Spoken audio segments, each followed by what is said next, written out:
నేను డిఎస్పీ అయితా అని ఒకలు, నేను డిప్యూటీ కలెక్టర్ అయితా అని ఇంకొకలు, కొద్దిలా మిస్ అయింది కానీ నేను కూడా డిప్యూటీ కలెక్టర్ని అయ్యేటోనని ఇంకొకలు. గ్రూప్ 1 ఫలితాలు వచ్చినప్పుడు ఇగో ఇట్లనే మాట్లాడుకున్నారు కొంతమంది. 5 నెలల కిందనే సర్టిఫికెట్ల వెరిఫికేషన్ కూడా పూర్తయింది.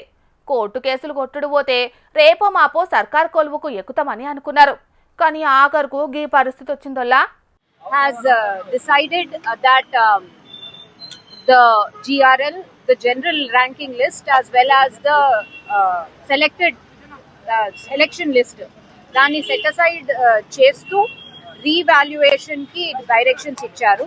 ఈ రీవాల్యుయేషన్ 8 months లోగా కంప్లీట్ చేయాలి.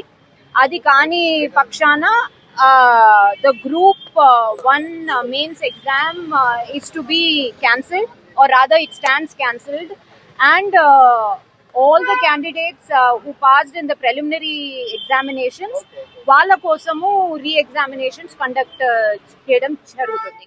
గ్రూప్ 1 ఫలితాల మీద ఇవాళ హైకోర్టు ఇచ్చిన తీర్పు నౌకరొచ్చినోళ్ల నోట్ల పచ్చేలక్కాయబడ్డట్టు అయితే జర్రంతల నౌకరు మిస్ అయినోళ్ల షవులల్లా తేనె పోసినట్టు అయింది. గ్రూప్ 1 ఫలితాల మీద కోర్టు ఏం చెప్తుందోనని చాలా మంది నిరుద్యోగులు ఎదురుచూస్తున్నారు. ఇక గ్రూప్ 1 కు సెలెక్ట్ అయిన అభ్యర్థులకు నియామక పత్రాలు ఇస్తే మా కూడా లైన్ క్లియర్ అవుతుందని గ్రూప్ 2, గ్రూప్ 3కి సెలెక్ట్ అయిన వాళ్ళు కూడా కొండకు ఎదురు చూసినట్టు చూస్తున్నారు. కానీ హైకోర్టు మాత్రం గ్రూప్ 1 మెయిన్స్ పరీక్ష పత్రాల్ని మల్లోపారి దిద్దుర్రి, లేకుంటే ఆ పరీక్షల్ని రద్దు చేసి 8 నెలల లోపట మల్లోపారి పరీక్షలు పెట్టమని ఆర్డర్ వేసింది.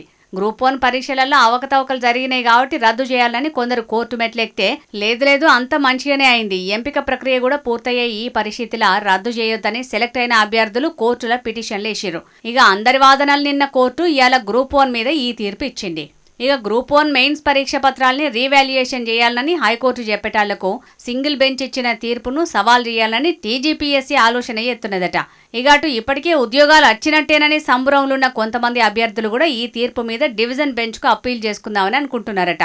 మొత్తానికైతే గ్రూప్ 1 లొల్లి మళ్ళా మొదటికొచ్చినట్టే అయింది పోర్రి. ఇక ఈ తీర్పు మీద అప్పీళ్లు, కోర్టు కేసులు అనుకుంటా యువతకు అన్యాయం చేయొద్దు, విద్యార్థులు డిమాండ్ చేస్తున్నట్టుగా వెంటనే గ్రూప్ 1 పరీక్షల్ని మళ్ళా పెట్టి తొందరగా పూర్తి చేయాలని కేటీఆర్ డిమాండ్ చేస్తే కారు పార్టీ ఎమ్మెల్యే పాడి కౌశిక్ రెడ్డి మాట్లాడుకుంటా ఈ పరీక్షను రద్దు చేయండి లేదా రీవాల్యుయేషన్ చేయండి అని 8 నెలల లోపల ఈ కార్యక్రమాన్ని చేయాలని చెప్పి రాష్ట్ర ప్రభుత్వానికి కోర్టు ఆదేశించడం జరిగింది. నేను రాష్ట్ర ప్రభుత్వాన్ని ఒకటే కోరుతా ఉన్నా, బేసిజానికి పోకండి, అనవసరపు హడావుడి చేయకండి, పిల్లల బాధ వినండి. ఎందుకంటే వాళ్ళు ఏండ్ల తరబడి ప్రిపేర్ అయినారు, వాళ్ళ ఓట్లతోనే మీరు గెలిచినారు, వాళ్ళ కష్టంతోనే ఇలా మీరు గద్దెనెక్కి కూర్చున్నారు. వాళ్ళకు అన్యాయం చేయకండి, వాళ్ళను ఏదో రాజకీయ రంగు పులిమి వాళ్ళని ఇలా అడ్డం పెట్టుకొని గలీజ్ రాజకీయం చేయొద్దని చెప్పి నేను కోరుతా ఉన్నా. కోర్టు చెప్తా ఉంది, మేము చెప్పట్లేదు, స్పష్టంగా చెప్పింది పరీక్షను రద్దు చేయమని. మేము కూడా డిమాండ్ చేస్తూ ఉన్నాం భారత రాష్ట్ర సమితి తరఫున. నేను పిల్లలతో ఇప్పటిదాకా మాట్లాడినాను, మీరేమనుకుంటున్నారు కోర్టు తీర్పు వచ్చిన నేపథ్యంలో ఏం కావాలి అని అడిగాను. వాళ్ళు 3-4 విషయాలు చెప్పారు. అదే మా పార్టీ తరఫున నేను కూడా డిమాండ్ చేస్తూ ఉన్నా. మొట్టమొదటిది ఖచ్చితంగా తిరిగి గ్రూప్ 1 పరీక్షను, ఎందుకంటే ఒకసారి వాల్యుయేషన్లో తప్పు జరిగింది అన్న తర్వాత మళ్ళీ తిరిగి వాల్యుయేషన్ చేయించినా నమ్మకం కుదరదు పిల్లలకి. ఎవరికైతే గతంలో తక్కువ మార్కులు వచ్చినా, ఈసారి ఎక్కువ మార్కులు వచ్చినా, లేదా గతంలో ఎక్కువ మార్కులు వచ్చిన వాళ్ళకి ఇప్పుడు తక్కువ మార్కులు వచ్చినా దాన్ని సరిదిద్దే ప్రయత్నం రీవాల్యుయేషన్తో చేసినా పిల్లలు సంతృప్తి పడరు. అందుకే కొంత ఇబ్బంది అయినా, తల్లిదండ్రులకు కూడా కొంత బరువుగా అనిపించినా రీఎగ్జామినేషన్ పెట్టడం మినహా మరో ప్రత్యామ్నాయం లేదు. తప్పకుండా రీఎగ్జామినేషన్ పెట్టాలి అని బీఆర్ఎస్ తరఫున మేము కూడా ప్రభుత్వాన్ని డిమాండ్ చేస్తూ ఉన్నాం. రెండవది, ఎక్కడ జరిగింది తప్పు? పిఎస్సిలో జరిగిందా? మీ ప్రభుత్వంలో ఉన్న వాళ్ళు ఎవరైనా పెద్దలు ఈ కుంభకోణంలో భాగమైనారా?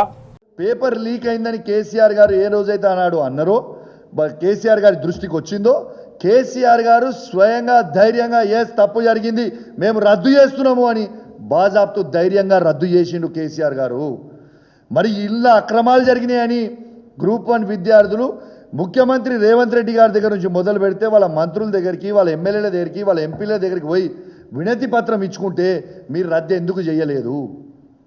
ఎవిడెన్స్తో సహా చూపిస్తే మీకు రద్దు ఎందుకు చేయలేదు? ఈ ఒక్క విషయమే కేసీఆర్ గారి స్టైల్ ఆఫ్ ఫంక్షనింగ్కి ఇలా అమ్ముకున్న పోస్టులు అమ్ముకుంటున్న దొంగ అయిన రేవంత్ రెడ్డి గారికి ఉన్న డిఫరెన్స్ ఇది ఒక్క లైన్లో మీరు అర్థం చేసుకోండి. హైకోర్టు ఇచ్చిన తీర్పు రాష్ట్ర ప్రభుత్వానికి చెంపపెట్టు అన్న పువ్వు పార్టీ రాష్ట్ర అధ్యక్షుడు రామచంద్రరావు సారు ప్రతి ఏటా నిరుద్యోగులకు జాబ్ క్యాలెండర్ విడుదల చేస్తారన్న సీఎం రేవంత్ రెడ్డి కనీసం ఒక్క పరీక్షను కూడా సరిగా నిర్వహించలేకపోయిందని గరమైండు. నిరుద్యోగులకు అన్యాయం జరిగేటట్టు సర్కారు మొండిగా పోతున్నదని ప్రతిపక్షాలు నిరుద్యోగులు మస్తుగా గరమైతున్నాయల్లా. అటు సర్వీస్ కమిషన్ ఇటు సర్కారు ఏం నిర్ణయం తీసుకుంటుందో చూడాలి మరి.